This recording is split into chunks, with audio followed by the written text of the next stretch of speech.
ఒక మంచి ఎగ్జాంపుల్ నేను చెప్తాను చూడండి. ఓసారి వాచ్మెన్ అనే దైవజనుడి గురించి మీరు ఎవరైనా విన్నారా?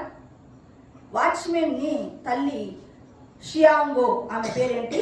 షియాంగో. షియాంగో చిన్నప్పటి నుంచి తాను ఏమనుకుందంటే మెడిసిన్ చేయాలా, నేను యుక్త వయసు వచ్చిన తర్వాత మెడిసిన్ చేయాలని ఆశపడింది. కానీ మంచి సంబంధం వచ్చిందని చెప్పి వాళ్ళ నాన్న ఏం చేశారంటే షియాంగోకు పెళ్లి చేశాడు. చాలా బాధపడింది. న్యూవెన్ స్యూ అంటే ఆయన పేరు, ఆయనతో ఇచ్చి పెళ్లి చేయడం జరిగింది. పెళ్లి చేసిన తర్వాత చాలా బాధపడి నాకున్నటువంటి కోరిక ఇక చచ్చిపోయింది అనుకుంది. సరే, ఇక తనకి వరుసగా 2 ఆడపిల్లలు పుట్టారు. 2 ఆడపిల్లలు పుట్టినందుకు ఆ చుట్టుపక్కల వాళ్ళందరూ నీకు మగపిల్లవాడు లేడని గేలి చేసినారు. అప్పుడు షియాంగో ప్రార్థన చేసింది, ప్రభువా నాకు ఒక కుమారుని దయచేసావనుకో, నేను సంపూర్ణముగా నీకే ఆ బిడ్డను అప్పగిస్తాను ప్రభువా. సరే, దేవుడు ఆ ప్రార్థన ఆలకించాడు, కుమారుని ఇచ్చాడు. అందుకు అతనికి ఏం పేరు పెట్టింది? వాచ్మెన్ నీ అని పేరు పెట్టింది. చూడండి, ఈమె క్రమక్రమంగా తర్వాత 4 మగపిల్లలు, మరలా 2 ఆడపిల్లలు, మొత్తం సంతానము 9 మంది. చూడండి, షియాంగో చాలా క్రమబద్ధమైనటువంటి క్రైస్తవ స్త్రీ. తన బిడ్డలకు సాయంత్రం అయ్యే లోపల కుటుంబ ప్రార్థన పెట్టేది. పాటలు చక్కగా పాడాలి, వాక్యమును చదవాలి, వస్తువులు ఎక్కడంటే అక్కడ పారేస్తే ఒప్పుకోదు, చక్కగా క్రమంలో పెట్టుకోవాలి, శుభ్రంగా ఉండాలని తన బిడ్డలకు క్రమశిక్షణలో పెంచింది. చూడండి, ఇలాగ క్రమక్రమంగా ఆమె కొంతకాలం అయిన తర్వాత ఆ చైనా దేశానికి ఏమైపోయిందంటే, చైనా రాజకుటుంబం ఉంటుంది కదా, వాళ్ళకి వ్యతిరేకమైన ఒక విప్లవము లేచిందనమాట. లేచింటే అక్కడ ఉన్నటువంటి సన్ వాట్సన్ అనే అతను ఏం చేస్తాడంటే ఆ ప్రజాశక్తి అనే ఒక విప్లవాన్ని తీసుకొచ్చినాడు. ప్రజాపక్షం అనే పార్టీని పెట్టాడు. ఆయన పెట్టింటే ఈమెకు అతనికి కొంచెం పరిచయం ఉండడం వల్ల ఈమె కూడా చాలా క్రైస్తవ స్త్రీ కదా, చక్కగా ఉపన్యాసాలు, చాలా ఎఫెక్టివ్గా ఉండేటటువంటి ఉపన్యాసాలను చేసేదనమాట. ఈమె కూడా ఏం చేసిందంటే స్త్రీ దేశభక్తి పక్షం అనే ఒక పార్టీ పెట్టి ఎక్కడంటే అక్కడ ఉపన్యాసాలు చక్కగా చేస్తూ ఉంది. ఇలా చేయడంలో తన క్రైస్తవ జీవితంలో చల్లారిపోవడం మొదలెట్టింది. మెల్లమెల్లగా ఏమైపోయింది? దిగజారిపోయింది. లాస్ట్కు తనకి స్నేహితులతో పేకాట ఆడడం మొదలెట్టింది. ఇంట్లో కూర్చొని రోజు డైలీ పేకాట ఆడడం నేర్చుకొని ఒక రోజు క్రైస్తవ పాస్టర్ వచ్చాడు ఇంటికి. అమ్మా, చర్చి కట్టుకుంటున్నాము, డబ్బులు కావాలమ్మా అంటే ఆమె అంటది, అయ్యా ఈరోజు పేకాట ఆడుతున్నాను, బాగా డబ్బు వస్తే గనా మీ యొక్క చర్చికి డబ్బులు ఇస్తానని. ఆయన చాలా బాధపడి వెళ్ళిపోయాడు. ఏంటి, ఒకప్పుడు క్రైస్తవ స్త్రీగా ఉండి ఇలాగా ఈమె దిగజారిపోయింది అని. చూడండి, అలాగా ఇంట్లో ఏమైపోయిందంటే ఎంతో అన్యోన్యంగా ఉన్నటువంటి కుటుంబంలో భార్య భర్తలకు ఇద్దరికి కూడా మనస్పర్ధలు వచ్చాయి, కొట్లాటలు, దినదినము కొట్లాటలు జరుగుతున్నాయి.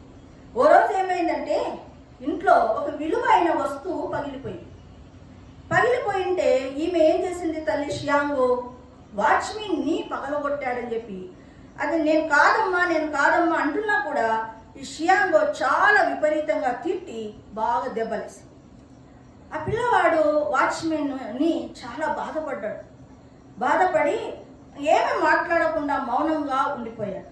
చూడండి, ఇలాగ దిగజారిపోయిన స్థితిలో ఉండగా ఒకానొక టైంలో ఈమె ఇంగ్లీష్ నేర్చుకుంటుందంట. ఇంగ్లీష్ నేర్చుకున్నప్పుడు ఒక స్త్రీ పరిచయం అయింది, డోరాయు అనే స్త్రీ పరిచయం. ఆమె ఏమైపోయిందంటే ఆ షాంఘై పట్టణానికి, అంటే షియాంగో ఉన్నటువంటి పట్టణానికి వచ్చిందనమాట. ఆమె మెథడిస్ట్ సంఘంలో వాక్యం చెప్పడానికి వచ్చింది. చూడండి, మొదటి రోజు ఈమె కొంచెం పరిచయం ఉన్నప్పుడు మనం ఎట్లయినా కానీ మొహమాటానికైనా వెళ్తాం. సరే, డోరాయు ఈమెను కలిసింది, షియాంగోను, నువ్వు కూటానికి రావాలంటే, నువ్వు వస్తే నేను రానా, ఖచ్చితంగా మా ఫ్రెండ్స్ని కూడా తీసుకొని వస్తానని. చూడండి, షియాంగో తన యొక్క ఫ్రెండ్స్ అందరినీ కూడా ఆ యొక్క కూటాలకు తీసుకొని వెళ్ళింది. ఫస్ట్ రోజు ఆదికాండము 3:3 తీసుకొని ఆమె వాక్యమును చెప్పింది. ఏమని చెప్పిందంటే అక్కడ ఏముందంటే 3:3 చదవండి. వారు ఆ పండు తినకూడదనియు తినకూడదనే మాట చూడండి ఇక్కడ. చదవండి ఎవరండి. అందుకు స్త్రీ ఈ తోట చెట్ల ఫలమును తినవచ్చును, అయితే తోట మధ్యనున్న చెట్టు ఫలములను గూర్చి దేవుడు మీరు చావకుండునట్లు వాటిని తినకూడదనియు వాటిని ముట్టకూడదని చెప్పానని సర్పముతో దీని గురించి ప్రసంగం చేసింది. రెండవ రోజు కూడా వచ్చింది మొహమాటం కొద్ది. ఆ రోజు ఆత్మీయ హీనత ఎలా ఉంది అంటే మరణం పొందినటువంటి ఆ దాని మీద మెసేజ్ ఇచ్చింది. ఇక మూడో రోజు వాళ్ళ ఫ్రెండ్స్ అన్నారు, ఇదిగో ఏదో చక్కగా ఆనందంగా మనమంతా పేకాట ఆడుకుంటుంటే ఏంది నువ్వు, నీకేం పిచ్చి పట్టిందా, ఆడపోయి కూర్చొని మాకంతా విసిగిస్తున్నావు అని. సరే సరే వద్దులని చెప్పి ఆ తర్వాత 2 రోజులు ఏం చేసినా ఆమె కూటానికి వెళ్ళాలి. కూటానికి వెళ్ళకుండా ఏం చేస్తున్నారు, పేకాట ఆడుతున్నారు. ఇక చూడండి, షియాంగోలో ఆల్రెడీగా ఆమె ఒకప్పుడు మారు మనసు పొందిన ఆమె కదా, ఆమె పేకాట ఆడుతుంది కానీ ఆమె మనసు ఎంతో కలత చెందుతుంది. తాను చేస్తున్నది చాలా తప్పు అని తెలిసింది. కానీ ఆ లోపల ఫ్రెండ్స్ ఏమో ఇక్కడ ప్రేరేపిస్తున్నారు ఆడదన్నమాట. ఇంకా 4వ రోజు ఏం చేసిందంటే, చూడండి మీరు వస్తే రండి లేకుంటే లేదు, నేనైతే రేపు కూడికకు వెళ్తున్నా అంటే పరిశుద్ధాత్మ దేవుడు కార్యము చేయడం మొదలెట్టాడు. చూడండి, వెళ్ళింది మరుసటి రోజు. వెళ్ళి ఆమె డోరాయు కనపడింది. ఎందుకు నువ్వు 2 days నుంచి రాలేదు ఎందుకు అంటే, నాకు కొంచెం హెల్త్ బాగాలేదండి. ఏమనింది, హెల్త్ బాగాలేదని అంటే దేవుడు నేను స్వస్థపరచును కాకని. డోరాయు ఏమనింది, దేవుడు నేను స్వస్థపరచును కాకని లోపల అద్దిరిపోయింది.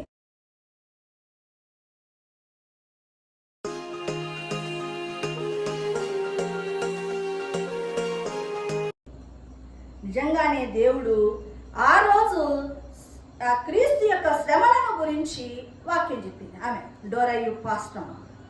చెప్పంగానే ఆమె హృదయము కన్నీరు మున్నీరుగా ఏడ్చి తన తప్పిదమును ఒప్పుకొని కన్నీరు గాచి నేను ఎంత దిగజారిపోయిన స్థితిలో ఉన్నాను అని తన్ను తాను ఒప్పుకొని దేవునితో మరలా తిరిగి సమాధానపడి ఇంటికి వెళ్ళి మరలా ఏమనుకుంది, అంతవరకు పాటల పుస్తకాలు ఇంట్లో ఉన్నాయి, తర్వాత బైబుల్ ఇంట్లో ఉన్నాయి, లేవు. ఇప్పుడు ఏమైంది, మళ్ళా షాప్కి వెళ్ళి ఒక బైబుల్ను పాటల పుస్తకాలను కొనుక్కొని వచ్చి మరలా కుటుంబ ప్రార్థనకు కూర్చుంది. వెళ్ళి తన భర్తతో కూడా నన్ను క్షమించు అని అడిగింది. చూడండి, క్షమించని అడిగేసి మొత్తం కుటుంబం అంతా కూర్చున్నారు. కుటుంబ ప్రార్థనలో మనం ఏం చేస్తాము, చక్కగా ఒక పాట పాడుకుంటాం కదా, పాట పాడలేకపోతుంది. షియాంగో నోటిలో పాట రాలేదు, నోరు మూతపడుతుంది. కారణం ఏంటంటే తన కుమారుణ్ణి విచ్చలవిడిగా కొట్టింది కదా, తనకు మనస్సు రాలేదు. ఇక పాట పాడడం స్టాప్ చేసి లేచిపోయి తన కుటుంబ సభ్యులందరి ముందర వాచ్మెన్ నీకి సారీ నాయనా అని చెప్పి. ఫస్ట్ ఆమెకి ఇగో అడ్డం వచ్చింది. నేను 40 ఏండ్ల మనిషిని 18 ఏండ్ల కొడుకును నేను ఎలా క్షమాపణ అడగాల అని చాలా ఫీల్ అయింది. కానీ దేవుడు ఎప్పుడైతే ఆమెను తాకాడో తన జీవితంను మార్చుకుని, సరే క్షమాపణ అడిగింది కదా వాచ్మెన్ని ఏం మాట్లాడకుండా రూమ్లోకి వెళ్ళాడు. చూడండి, అంతకుముందు డోరాయు యవనస్తులందరూ కాలేజీ పిల్లలందరికీ కూడా యూత్ రిట్రీట్ పెడుతుంది. కానీ వాచ్మెన్ని ఆ కూటాలకు వెళ్ళలేదు. ఎందుకు వెళ్ళలేదంటే క్రైస్తవ్యం వలన మా బ్రతుకులు మారవనే ఒక బ్యాడ్ ఇంప్రెషన్ క్రైస్తవుల మీద ఆ వాచ్మెన్నికి ఉంది. ఇప్పుడు ఏం చేసింది వాళ్ళమ్మ, వాచ్మెన్ని సారీ అడిగే లోపల, అవును చైనా దేశస్తులు క్షమాపణ అనే పదాన్ని ఉపయోగించారు కదా, అలాంటిది ఎవరు ఆమె మెసేజ్ ఇచ్చింది, ఆమె మెసేజ్కు ఈమె వెంటనే మా అమ్మ సారీ చెప్పడానికి పూనుకుందంటే ఆ దేవుడు నాకు కావాలి అని ఆ మరుసటి దినము నుంచి డోరాయు మెసేజెస్ వినడానికి వాచ్మెన్ని వెళ్ళాడు. మొట్టమొదటి రోజునే వాచ్మెన్ని మారు మనసు పొందడం జరిగింది. చూడండి, ఇక్కడ షియాంగో జీవితమును మనం చూస్తున్నాం. షియాంగో ఒకప్పుడు రక్షణ పొందింది కదా, రక్షణ పొంది మంచి ఆత్మీయ జీవితాన్ని కలిగి ఉంది. అయితే ఇప్పుడు ఏం జరిగింది, తన జీవితాన్ని పాడు చేసుకొని అలాగే ఉండిపోయిందా?